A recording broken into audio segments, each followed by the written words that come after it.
Hi, I'm Poland and this is Automation. Today I want to announce my very first community challenge. Its main topic is going to be 80s hot hatch, as it was suggested by one of my viewers. And the secondary goal is going to be to make it well perform as good as it can be with given restrictions in mind, on a racetrack that I have picked. I won't show you or tell you what this track is going to be, so it is a little bit harder to tune it. Anyway, feel free to join. Everything is going to be, or it is already posted on my Discord channel, to which I gave you the invitation link in the description below. So yeah, feel free to join. Make yourself familiar with the rules and send me your best 80s hot hatch. My pick for this challenge was fairly simple. Since my very first car I ever owned was a Honda Civic, I am going to build a Civic, 4th generation Civic that is. So the late 80s style it will be. We have to keep in mind that the 80s as a decade is quite broad and, well, the automotive designs, well, were changed quite a bit throughout the decade. When it comes to the restrictions, the challenge is going to be fairly simple. You've got to keep it under 200 horsepower and over 1200 kilos in minimal weight. When it comes to the engine block, you can go whatever you want. I think I will go with quite an abomination here, that is going to be Civic with inline 5. Why, you might ask? Just because I like the sound of it, the sound of the engine that is. I don't want to bore you this time with the whole building process, and also I don't want to show what I am going to, how I am going to tune this car, so I don't affect your creativity.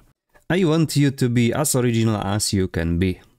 I guess that is going to be a common issue. We will be having a lot of trouble with keeping the engines under 200 horsepower.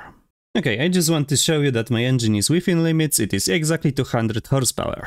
Okay, let's take our time and make it look at least partially like a Civic. I guess for it to fit the 80s style, it would need a lot of plastic on it. At least that's what 80s and late 80s and early 90s are for me. Abundant use of plastic was quite common back then, at least I think so. I really wish there was a different, easier way to make trims like that happen in Automation. Right now it is very painful to blend them into the car properly without them doing things like this, like here. Please also keep in mind that the build should be what we call road safe, so it cannot have any race exclusive pieces on there, so no big spoilers, no big wings, etc.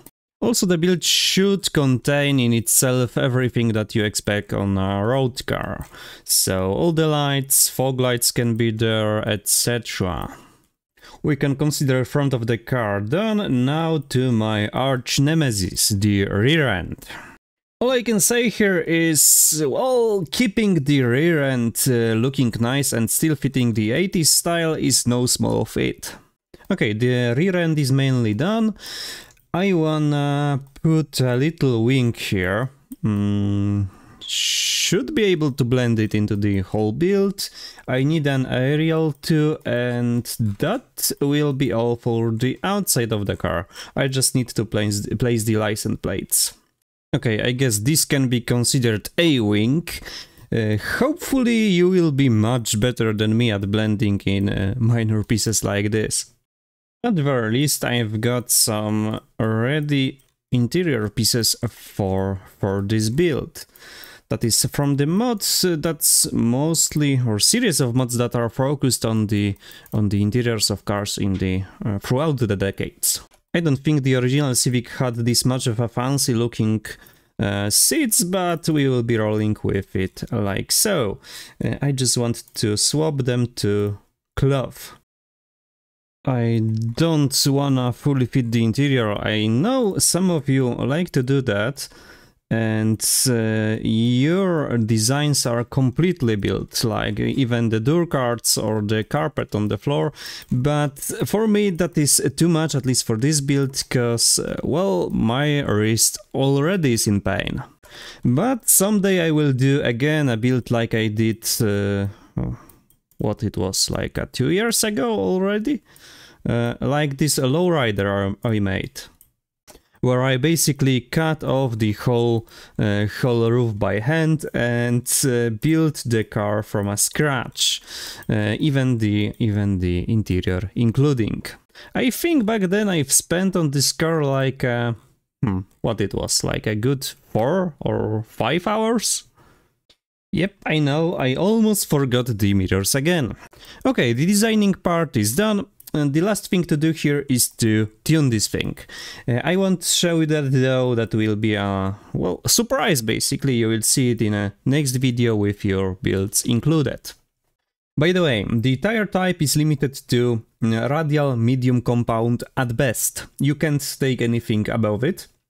So no race tires, no sports compounds, at best you can go with medium compound, and everything under it that is worse basically for, well, racing. Another thing is under tray. If you wanna go with it, at least consider doing an under tray, actual under tray under your car. So if you go with sports under tray, try making it look like it has one.